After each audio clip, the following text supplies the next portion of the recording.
Hi friends, ഞാനിന്നിവിടെ വറുത്തരച്ച സാമ്പാറാണ് ഉണ്ടാക്കാൻ പോകുന്നത്. അതിന് വേണ്ടിയിട്ട് ഞാനിവിടെ ഒരു ചീനച്ചട്ടി വെച്ചിട്ടുണ്ട്. ആ ചീനച്ചട്ടിയിലോട്ട് വെളിച്ചെണ്ണ ചൂടാക്കാൻ വെച്ചിട്ടുണ്ട്. വെളിച്ചെണ്ണ ചൂടാകുമ്പോൾ അതിലോട്ട് ഒരു പകുതി കായം വറുക്കാൻ വെച്ചിട്ടുണ്ട്. അത് നന്നായി ക്രിസ്പി ആവുന്നവരെ വറുത്തെടുത്ത് ഒരു പ്ലേറ്റിലോട്ട് മാറ്റി വയ്ക്കുകയാണ്. അതിലോട്ട് ഒരു 1/4 കപ്പ് മല്ലി നന്നായി വറുത്തെടുക്കുക.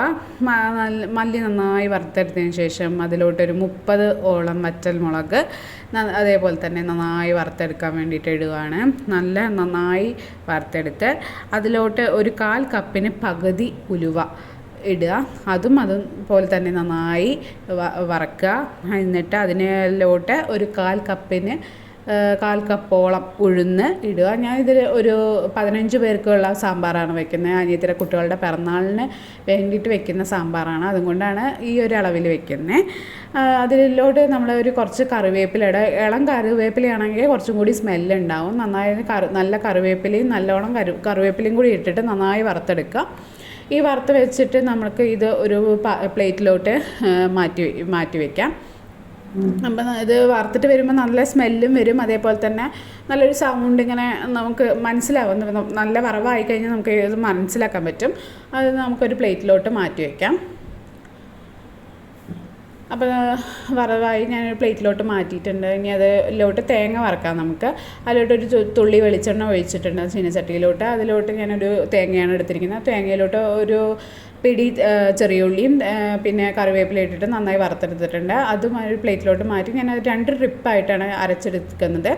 അത് നല്ല ഫൈൻ പേസ്റ്റായിട്ട് അരച്ചെടുത്തിട്ടുണ്ട്. പിന്നെ പരിപ്പ് ഞാനൊരു 1/4 കിലോ പരിപ്പും 6 തക്കാളിയാണ് എടുത്തിരിക്കുന്നത്. ഒരു തുള്ളി വെളിച്ചെണ്ണയും പിന്നെ ഒരു ടീസ്പൂൺ മഞ്ഞൾപ്പൊടി ഇട്ടിട്ട് അത് ഒരു വിസിൽ അടിക്കാൻ വേണ്ടി വെച്ചിട്ടുണ്ട്. വേറൊരു കുക്കറിൽ കയ്പ്പയ്ക്കയും കുമ്പളങ്ങയും ക്യാരറ്റും പിന്നെ ചേനയും ഇട്ടിട്ട് ആവശ്യത്തിന് വെള്ളം ഒഴിച്ച് ഒരു ടീസ്പൂൺ മഞ്ഞൾപ്പൊടിയും കുറച്ച് വെളിച്ചെണ്ണയും ഒഴിച്ചിട്ട് അത് ഒരു വിസിലടിക്കാൻ വേവിക്കാൻ വേണ്ടിയിട്ട് വെച്ചു.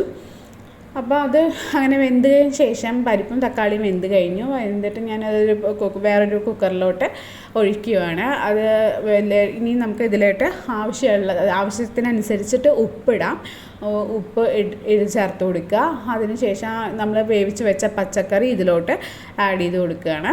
പിന്നെ നമുക്ക് ഈ മുരിങ്ങക്കായ, മത്തങ്ങ, പിന്നെ വഴുതനങ്ങ അതൊക്കെ അധികം വേവില്ലാത്ത പച്ചക്കറികളായതുകൊണ്ടാണ് ഞാൻ കുക്കറിലിട്ടിട്ട് വേവിക്കാഞ്ഞത്. അപ്പോൾ നമുക്കിനി അത് ഇതിലോട്ട് ആഡ് ചെയ്ത് കൊടുക്കുകയാണ്. അത് ഇതിൽ കടന്നിട്ട്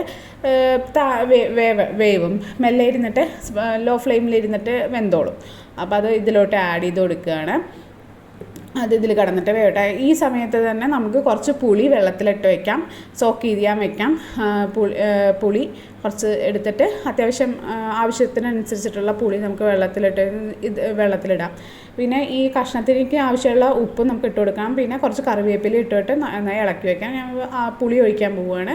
പുളി കുറവുണ്ടെന്നുണ്ടെങ്കിൽ പുളി നോക്കിയിട്ട് പുളി ഒഴിക്കുക. പിന്നെ വെണ്ടയ്ക്ക നമുക്ക് അതിൻ്റെ കൂടെ ഇടാൻ പറ്റില്ല, കാരണം വെണ്ടയ്ക്ക ഉടഞ്ഞു പോകുമല്ലോ. അപ്പോൾ പുളി ഒഴിച്ചതിന് ശേഷമാണ് ഞാൻ വെണ്ടയ്ക്ക ഇടുന്നത്. അത് ഞാൻ വെണ്ടയ്ക്ക നന്നായി വാട്ടിയിട്ട് ഞാൻ അതേപോലെ തന്നെ അതിലോട്ട് ഇടുകയാണ്. അത് ഇട്ടിട്ട് നന്നായി തിളച്ചതിന് ശേഷം നമ്മളവിടെ അരച്ച് വെച്ചിട്ടുള്ള മല്ലി, മുളക്, തേങ്ങ എല്ലാം കൂടിയിട്ടുള്ള അരപ്പില്ലേ, ആ അരപ്പ് ഞാൻ ഇതിലോട്ട് ഒഴിച്ചു കൊടുക്കാൻ പോവുകയാണ്. അപ്പോൾ നമ്മുടെ സാമ്പാറിൻ്റെ ഇവിടെ ഇത് നന്നായി തിളച്ച് തുടങ്ങി. അപ്പോൾ ഞാൻ ആ അരപ്പ് ഒഴിച്ചു കൊടുത്ത് അരച്ച് നല്ലതായിട്ട് ഇളക്കി കൊടുക്കുകയാണ്. ഇത് നന്നായി ഇനി വെന്ത് വരണം. ഈ അരപ്പ് നന്നായി വെന്ത് വന്നതിന് ശേഷം നമുക്ക് സാമ്പാർ ഇനി നല്ല സ്മെല്ലും ഇതും വരും. ഇനിയിപ്പോൾ ഈ സമയത്ത് ഉപ്പ് എന്തെങ്കിലുമൊക്കെ കുറവുണ്ട് എന്നുണ്ടെങ്കിൽ ഇപ്പോൾ നമ്മൾ ഉപ്പും കാര്യങ്ങളൊക്കെ ഇട്ട് കൊടുക്കുക. അപ്പോൾ എനിക്ക് ഉപ്പ് കുറവുണ്ടായിരുന്നു, അതുകൊണ്ട് ഞാൻ ഉപ്പൊക്കെ ഇട്ട് കൊടുത്തു. പിന്നെ എനിക്കിപ്പോൾ മല്ലിയില ഇടുന്നതിൻ്റെ സ്മെല്ല് ഭയങ്കര ഇഷ്ടമായതുകൊണ്ട് ഞാൻ മല്ലിയില കുറച്ചിട്ട് ഇട്ട് കൊടുക്കുകയാണ്. അതിൻ്റെ സാമ്പാർ നല്ല തിളച്ച് വന്ന് ഞാൻ മല്ലിയിലയും കുറച്ച് കറിവേപ്പിലയും കൂടി ഇട്ട് കൊടുക്കുകയാണ്. അപ്പോൾ എൻ്റെ സാമ്പാർ ഇവിടെ റെഡി ആയിട്ടുണ്ട്. ഇനി എനിക്കിതിൽ താളിച്ച് കൂട്ടാൻ വേണ്ടിയിട്ട് ഞാനൊരു ഇത് വയ്ക്കുകയാണ്. പാത്രം വെച്ചു. അതിലോട്ട് കുറച്ച് വെളിച്ചെണ്ണയും ഒഴിച്ചിട്ടുണ്ട്. അതിലോട്ട് കടുക് ഇട്ടു. പിന്നെ വറ്റൽമുളക്, പിന്നെ വറ്റൽമുളകും കറിവേപ്പിലയും ഇടും. പിന്നെ ഈ സമയത്ത് നമുക്ക് കായത്തിൻ്റെ കുറവ് അങ്ങനെ എന്തെങ്കിലും കുറവ് തോന്നുകയാണ്, കായം ഉലുവ ഒക്കെ കുറവ് തോന്നുകയാണെന്നുണ്ടെങ്കിൽ ഈ ടൈമിൽ ഇടാം.